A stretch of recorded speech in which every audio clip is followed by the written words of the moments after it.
Hello, this is Ayushi, and I will be recording a podcast today. And the topic for the podcast is relationship and its effect on mental health.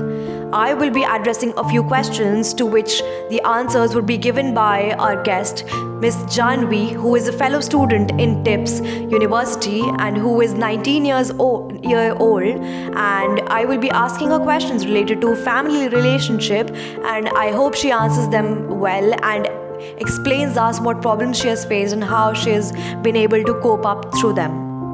So Janvi, the very first question to you is that how do you think family relationships shape our mental health throughout life?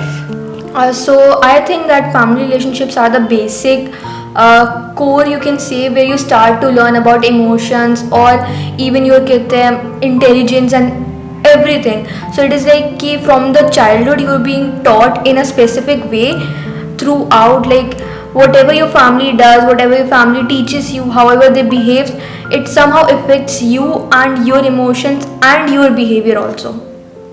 All right, तो आपको ऐसा लगता है कि अगर family में for example a person is suffering through x problem, for example stress, अगर उसको ये प्रॉब्लम हो रही है, so that will be passed on to you and you will also face that particular problem because of probably the relation that you share with that person. हाँ, ऐसा हो सकता है. Like if your father is stressed about his job, so obviously somehow it will reflect in your family, and however your family is working. So like he can be stressed, he can come and scold you, or maybe he look like very depressed or something, and somehow the child would question it ki like how can I help, and in those ways he or she can be stressed also. All right, thank you for that wonderful answer. The next question I would like to ask is that what are some common ways that family conflicts can impact mental well-being? ऐसे कौन से मतलब तरीके होते हैं जिससे आपकी mental health पे अफेक्ट होता है, या कौन से कॉमन कॉन्फ्लिक्ट्स होते हैं जो मोस्टली हर फैमिली में होते हैं? The most common conflict I'll say ki is not having good communication between the parent and the child, or it can be like there is not a good relationship between the mother and the father, or maybe it can be like there are like relatives and those rivalries in there. The comparison that can also affect the child. All right, तो आपके घर में कभी ऐसे हुआ है that due to certain fights and stuff पूरे family relations ऊपर नीचे हो गए हो and then your mental health, the family's mental health is being affected by it? या समटाइम्स इट्स अ केस जैसे कि अगर if there is a fight happening between your parents, so obviously being the elder sibling or being the child, you'll get stressed like ki, how do I resolve this, like how do I help, how can I help, because obviously you're seeing your little siblings being affected as well. So it is tough, it is sometimes very hard to navigate through those, but somehow it works out as soon as the parents are willing to communicate with each other. All right, thank you so much for that wonderful answer again. So the next question to you is, have you ever had to set boundaries with family to protect your mental well-being? कभी ऐसा हुआ है कि मेरे को कुछ चीज़ें मतलब ऐसे you have to create a barrier between you and your parents कि भाई इसके पार मत आना और else my mental health will get affected? Yes, sometimes it's like there is a very stressful moment happening between the family, and the family or the parents choose to procrastinate that on their children, and I feel that is very rude, that is very mean to do to your kids.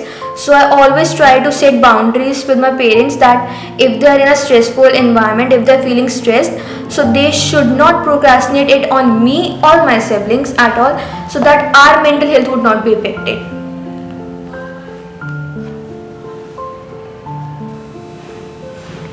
All right, that was a good answer again.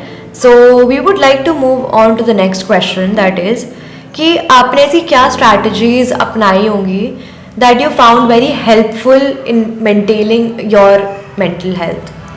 I'll say that I've chosen two very basic techniques. One is to avoid any stressful or conflicted situation where you do not feel like you belong in there, and it is very stressful for you, so you can just avoid it and create a a separate space for you or your siblings, so you can just have a peaceful moment there. The second I would say is having communication.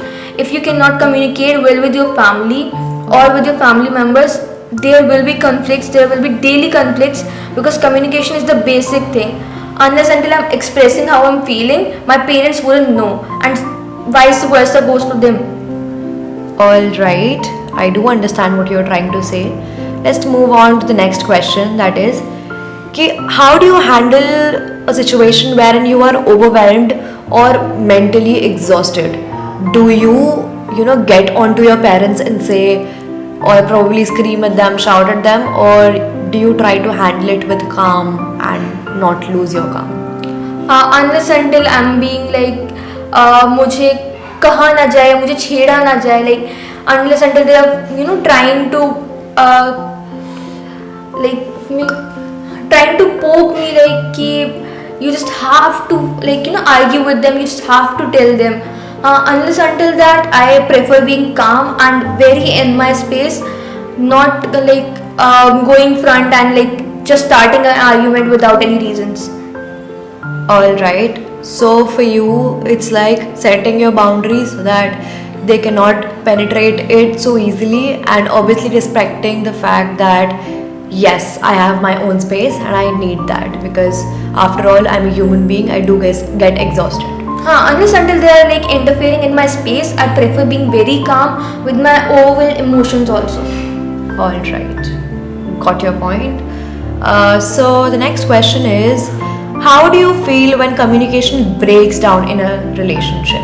Now that can be romantic, friend, family, whatever relationship that you are having. No, I feel like if there is not a perfect communication between two people, there is no way the relationship is going to be working. It can be like a romantic relationship or with your parents or with your siblings. If you're not communicating enough, if you're not telling them what the issues are, if you're not sitting along with them and deciding on what solutions you want to work on, it cannot be easy, it cannot be worked out, and it is going to be only frustrating and stressful for both the people. I absolutely agree with what you're saying. Let's move on to the next question, that is, what happens when there is a toxic or competitive relationship between your siblings? I think that is something that we've seen over time, that siblings do compete with each other, and they develop a feeling of jealousy, sense of insecurity from the other sibling, that probably they are being loved more, or they are having better opportunities, or probably some other reason that they might have, which can be personal. So do you think that somehow affects your mental health? There can be insecurities and jealousies over a period of time. Like as an elder sibling, I'll say that unless my sibling were born, I felt like I am the most loved person there. And as soon as my siblings were born, all the attention, all the love somehow just transferred to them, and it does feel like I am being jealous and I am being ignored. But the thing is, I feel like if there is some competition between the siblings, somehow the person who got it, like if I'm academically smarter, so my siblings would not even try, would not even push themselves to even try and be academically stronger. So they'll just ignore it, they'll just be like, oh, I can just never be that good enough for Right. my parents and all. So they'll just leave it as it is, and it just goes like they're not willing to try even, because they're like कि मेरे sibling के पास वो position already है, I cannot take it. And this वजह से कई बार वो लोग ज़्यादा demotivate हो जाते हैं and they cannot work as efficient as they are. I absolutely agree with that, and I also feel that sibling rivalry is something that almost everybody in this world has experienced if they have a sibling. So that is something that also creates problems for a lot of people in today's world. And problems के जैसे क्या होते हैं ना कि बच्चे की mental health खराब हो जाती है बहुत हद तक, and there have been cases where the child has also decided to suicide. It can get that worse. So I think we can't do anything about it, but we can definitely keep our calm and tell the children not to do it, tell our sibling not to do it, or tell the parents to control them. so that these cases do not rise? It's like it's parents' responsibility to not compare their two children. One can be academically stronger, one can be creative. There are no set boundaries for you to have to achieve. There is nothing you have to achieve. You can be individuals, you can have individual talents, hobbies, whatever you want, and it is not necessary for you to just follow into your siblings' step. Alright. The next question is a little interesting. So, do you think that the family traditions that we follow or rituals that we follow can contribute to your emotional stability or it can cause you stress? It depends on what type of rituals they are. Like there are some rituals like you do pujas on like festivals and some things. So it is like a culturally religious things, and those things can provide you mental peace for a while. Like just some days ago it was Ganesh Chaturthi. So हमारे घर में हमने गणेश जी बिठाए हैं, and it was a peaceful and calm moment for the whole family for 11 days. And it felt like the whole family was together and they were doing aarti in the morning, in the evening. So it was a good experience, but somehow there are some rituals that are just not good enough to follow, and like they need to be changed during the time. So it has to be changing during the years passing, and somehow some parents do not agree with it. So that can cause stress to children. I do agree, and I think a lot of parents also need to realize that we are in an ever evolving world, and with time we need to change certain rituals and traditions that a family follows because it might have discontinued. But obviously, if they want to keep their tradition, that is absolutely okay, but no pressure and force to anybody. Alright, so the next question is, what advice as a teenager you would like to give to others to protect their mental health while dealing with family issues? You should be having boundaries set. अगर तुम्हारे पास boundaries नहीं है, if you're not having any boundaries about yourself, if you are not comfortable in saying no to your parents or your family, you will have your mental health ruined, because there are times you need to stand firm and say no, you do not want to do this, you do not want to pursue that career or pursue that course or something, because sometimes parents need to understand that it is not a right thing, not a right way to force their children into something like that. And I think you should be having a good communication with your parents. Try to involve in good communication with your parents on daily basis about the smallest thing, like you're out with your friends and you came back and you just share the memories with your mother or your father, just to have a basic friendly nature between you both, and just to teach them about how the modern world works and learn from them how their traditional world works. So it's like an experience sharing thing, and it helps a lot in building your personality and your brain.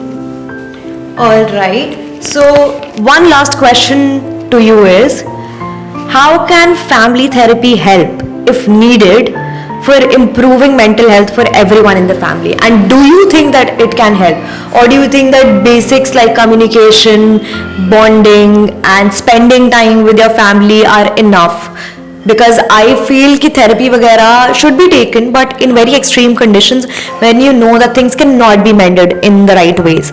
So I think तब external health की according to me ज़रूरत पड़ती है. But apart from that, I think there is no need, because family is something that is the most understanding if you want, right? So what are your opinions on that? Yeah, exactly. I agree with that. It is like unless until these are like the extreme cases of having a toxic relationship with your parents or with your siblings or your overall family, external help or family therapy is not needed, as long as the parents or as long as the family is willing to put in the efforts and try to solve that matter and communicate well. It is easy, it is good, and it can happen without even having to go to family therapies and taking those sessions.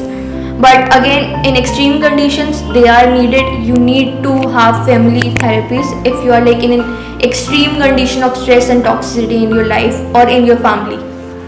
All right, Janvi, that was all the time that we wanted to take from you. I hope you enjoyed this podcast and the questions. Do you have any last thing to say to us? No, I just really liked the questions. I really liked the conversation, and it was actually fun talking to someone about how family and how family connections and family relationships work. And it was fun talking to you, and it was fun talking about the topic. Thank you so much, Janvi. I hope you have a good day. This was all your time to all the listeners, and thank you, and we'll see you again. Hello guys, my name is Vanch and welcome to the podcast where we delve into the connections between our relationships and mental health. Today we are joined by a fellow student who is specializing in clinical psychology. Welcome Vivan. Thank you so much for having me, Vanch. I'm excited to discuss these topics today. So let's dive right in. How can unresolved conflicts in relationships contribute to anxiety or depression? See, unresolved conflicts can create a constant state of stress. When issues aren't addressed, they linger in the background, leading to feelings of anxiety and stress. And over time, this unresolved tension contributes to feelings of hopelessness and depression in a relationship. That makes a lot of sense. What role does communication play in maintaining mental well-being in a relationship? Communication is crucial. Open and honest dialogue helps partners understand each other's needs and feelings. See, when communication breaks down, misunderstandings fester, leading to resentment and emotional distance, which eventually significantly impacts your mental well-being. Interesting. How can relationship problem affect self-esteem and self-worth? You have no idea how significantly relationships can impact one's self-esteem. See, relationship problems can undermine an individual's self-esteem to a serious level.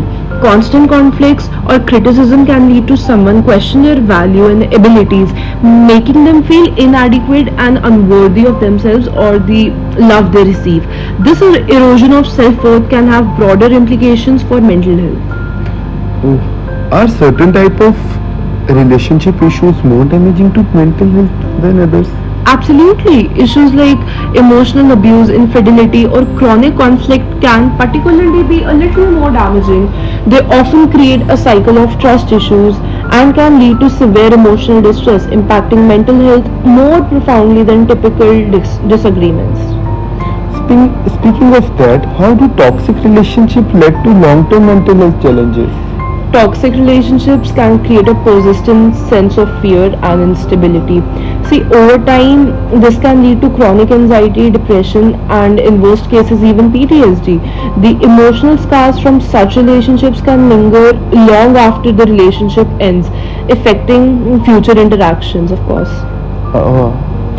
So, can emotional abuse in relationships cause lasting psychological trauma? Absolutely, yes. Emotional abuse can just be as damaging as physical abuse. It can lead to lasting psychological trauma, including anxiety, depression, and even low self-esteem, like we previously talked about. The scars of emotional manipulation can take years to heal, if they heal at all. How does infidelity impact the mental health of those involved? Infidelity basically shatters trust and leads to feeling of betrayal, anger, and grief.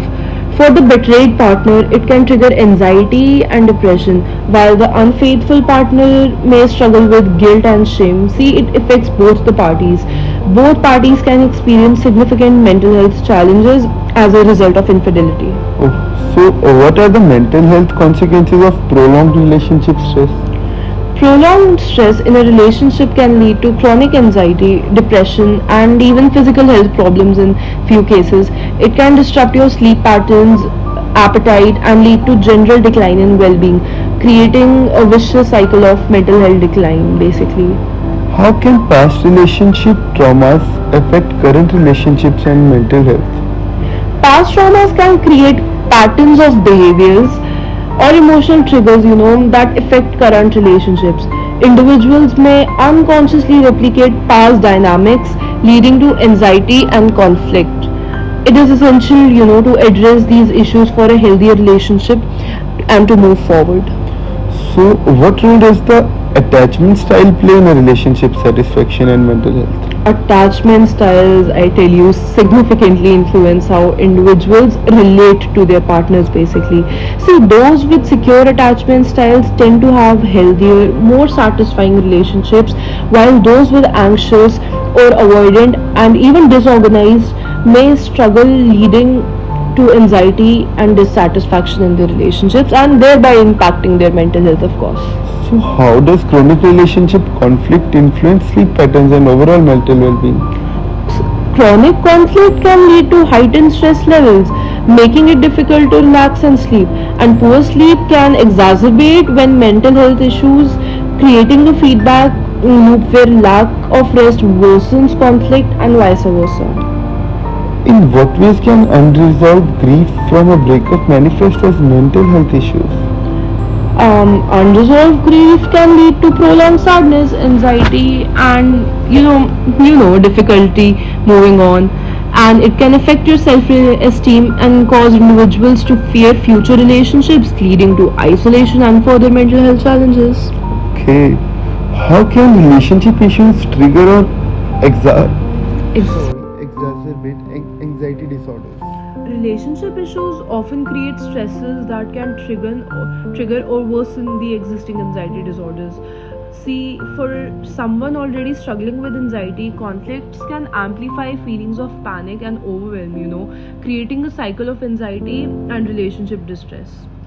Finally, what are the early warning signs that relationship problems are harming one's mental health? Early signs include increased irritability, withdrawal from social activities, changes in sleep pattern, and feeling overwhelmed by emotions. If someone finds themselves constantly anxious or unhappy in a relationship, I think it's crucial to address those feelings before they, escalate. Thank you, Deepan, for sharing your insights today. It's clear that relationships play a vital role in our mental health. Once again, thank you so much for having me. It's been a pleasure discussing these topics with you, and yes, you're very much right about that. Join us next time as we continue to explore the intersection of mental health and our everyday lives. Take care. Hi, this is Lakshay from BGMC Semester 3rd, and today I will be recording a podcast with my friend. She's 20 years old, who is currently pursuing her degree from Miranda House, and I will be taking advices in life experiences. And now I would like to ask few questions.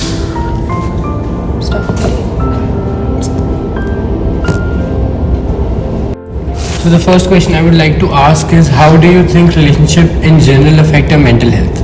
So according to me, I think relationships define you, and anything that you do is somehow surrounded in your relationship, and how things affect you and how you react to certain situations. I think that is the basics of what a relationship does to you. And obviously in general, if you have a fight or something, that does affect your mental health. And even if you do not, there are several things that your partner might not like about your personality or probably your nature, and which leads to a lot of chaos in the relationship. So that definitely tends to hinder the relationship and your mental health, of course, and your partners. So I think in general, in your daily life as well, relationships are something that do affect your life as well as your mental health. Now the second question I would like to ask is, have you noticed your mood change depending on the state of your relationships?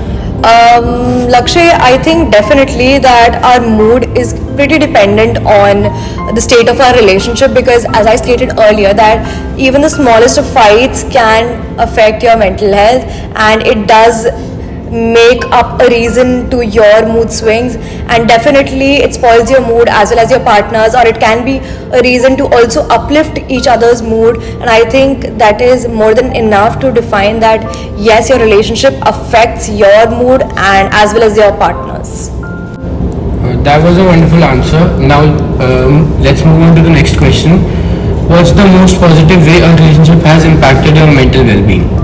So I think that most relationships have something positive about them, and according to me, everybody has some traits that you like, and so is the reason that you are in a relationship with that particular person. So I think somehow each and every relationship that a person shares has something positive. Now that might be the nature of that particular person, that might be the way of talking, that might be the pampering, the care that he gives or she gives.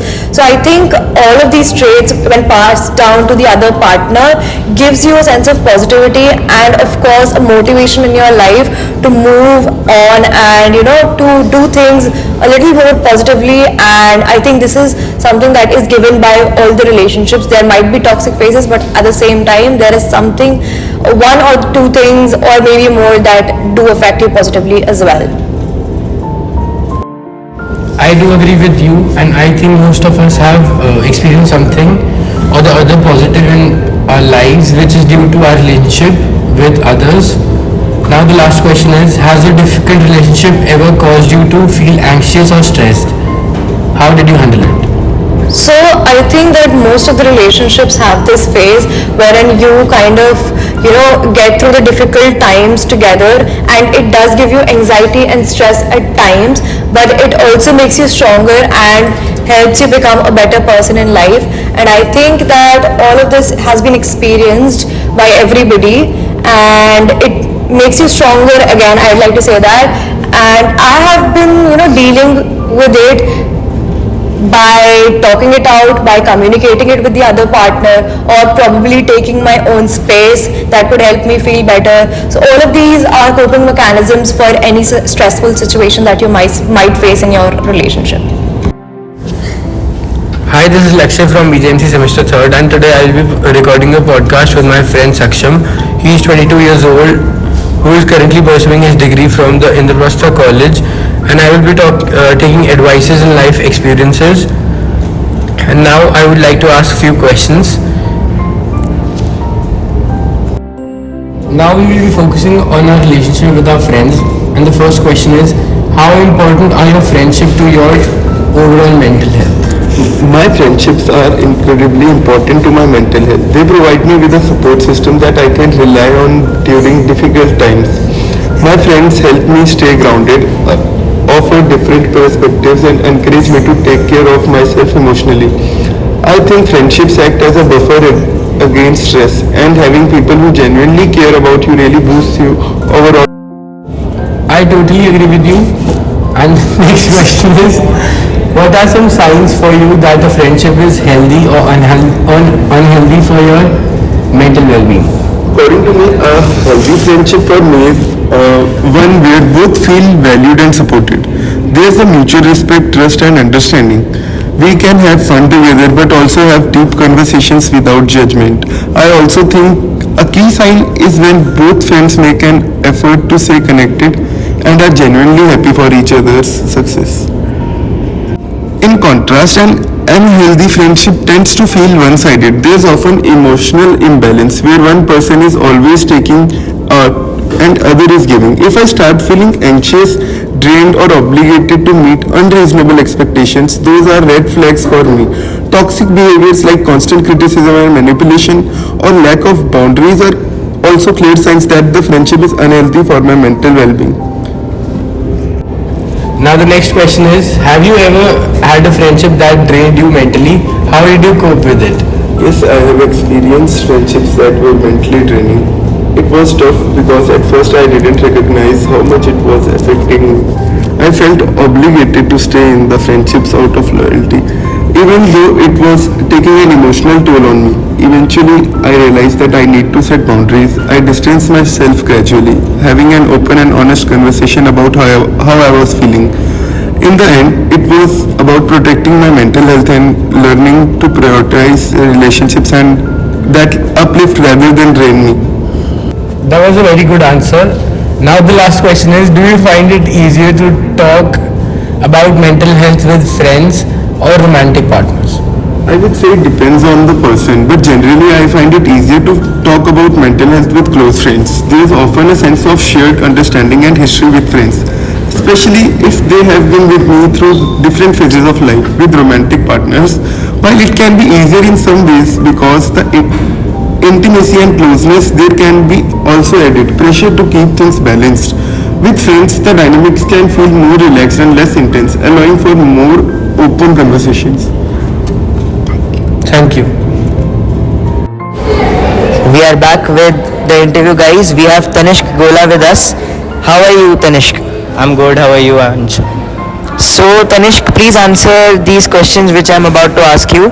What do you feel about how a relationship affects on a person's mental health? As you know me, I know you since a while. So, please share freely. What do you think about this? I feel if the relationship is going really good, it can help both the persons to grow in life. But like if there is one person also which is creating a different environment, like toxic environment, it can create turbulence for both the person. It can affect in their work, in their mental health, physically, in every way. It has to be both ways. It cannot be only 50-50. It has to be some days 80-20, but it has to be equal amount of efforts from both the persons. That's a very nice observation, Tanishq. Thank you for your time. Thank you, Tanishq. Here we have Shruti with us, and I'll be taking interview of Shruti regarding what are the effects of relationships on a person's mental health. Hi Shruti, how are you? Hello, I'm fine. How was your day? It was fine abhi tak. Nice. So Shruti, please answer my questions on the topic how relationship affects on a person's mental health. आपकी क्या opinions हैं, क्या राय है? What are your principles about a relationship? What do you feel when you think of an ideal relationship? I think an ideal relationship should be when दोनों side से efforts हो रहे हैं, not just कि एक person effort कर रहा है and दूसरा इतना वो reciprocate नहीं कर रहा है, so that becomes toxic. So अगर दोनों साइड से efforts है and दोनों एक साथ compatible है, that's what an ideal relationship should be according to me. So when you talk about compatibility, do you feel two people are compatible, but on the same hand, do you feel like, what do you feel about toxicity? Can you elaborate your definition of toxicity in a relationship which may affect on a person's mental health? Toxicity basically not giving that much attention and time जितना दूसरा person दे रहा है, and not basically caring about other person's feelings and emotions कि उस सामने वाले को कैसा लग रहा है. That is toxicity for me. Thank you very much. Thank you very much, Shruti. Hello guys, I'm back and I'll be taking interview of Pragati today. So, hello Pragati, how are you doing today? I am fine. So Pragati, please answer my questions and what do you feel about how relationship affects on a person's mental health? I think relationships effect on a person's mental health is a personal opinion. Like it's not a personal opinion, but like a personal choice कि तुम उससे कितना stress ले रहे हो. It depends on person to person how much relationship stress they can take. So according to you, if we talk about stress, do you resonate relationship with stress? No. And for you, what do you feel when you think of a relationship, an ideal relationship? The one I have. Please elaborate. I have a boyfriend since almost 2 years and I feel our relationship is perfect till abhi tak. Thank you very much, Pragati. Hello guys, my name is Ansh Tyagi and today I'll be taking interview of people on the topic how relationship affects on mental health. So I have Om with me and I would be asking Om some questions regarding how relationship affects on mental health. Hello Om, how are you? I'm good. Om, can you answer few questions which I'll be asking you? Sure. Om, what do you think how relationship affects on mental health of a person? अगर कोई भी relationship होती है उसको build करने के लिए आपको एफर्ट्स लगते हैं, केयर लगती है, लव लगती है. और अगर किसी भी रिलेशनशिप में वो ये तीन चीज़ें नहीं हैं तो आदमी मेंटली फिजिकली ज़रूर अफेक्ट होता है. फिजिकली चाहे ना हो लेकिन इमोशनली वो बहुत ज़्यादा अफेक्ट हो जाता है. तो व्हाट आई थिंक इज़ कि किसी भी रिश्ते को बनाने के लिए उसका प्यार होना और किसी इंसान का इमोशन होना बहुत ज़्यादा ज़रूरी है. Thank you Om. Now I have Tejas with me and I will be asking some questions to Tejas regarding how relationship affects on mental health of a person. Hello Tejas, how are you? I'm good. Tejas, please answer my questions. What do you think how relationship affects on a person's mental health? Like every other thing, it can be good or bad. Like a relationship can make your mental health good. Like it can motivate you to do things. It can motivate you to live a better life maybe. But of course it can have bad effects as well. If it depends on the relationship, to be honest. And Tejas, what do you feel if a person is too attached to some other person? How would that make him or her feel about their own self-esteem, self-worth? What are your opinions? If a person is too attached to another person, it again depends on how much validation does he get. If he's validated about it, if he feels the same feelings are reciprocated, then though he'll of course feel good about it. If that doesn't happen, then he can feel abandoned, he can feel sad or maybe left behind or lonely, which may not be good for his or her mental health. Thank you very much, Tejas. Now I'll be moving to Anjali, and she'll be answering some questions regarding how relationship affects a person's mental health. Hello, how are you? Hello guys, I'm back with the interviews. Now I have Subhajit sir. So I'll be asking few questions to him about the topic how relationship can affect a person's mental health. Good morning sir, how are you? I'm good, thank you. Sir, what do you think when you hear about relationships affecting on a person's mental health? I think social relationships are really important part of our life. So relationships do impact our mental and physical well-being. So whether it is our relationship with friends, our peers, our family, extended relatives, they shape our understanding. Of course, they also have a lot of influence in our own self-perception as who and what we are. They exert a lot of influence in placing our position in the society, for instance. So relationships are important barometers to actually locate ourselves, where do we fit in the society. So that way relationships have a very important role in our physical and mental well-being as well, because if we have good relationships with our friends, peer circle, family, sisters, siblings, etc., that would actually help in nurturing a good mental well-being and overall improved and productive life. Thank you very much sir. Have a good day.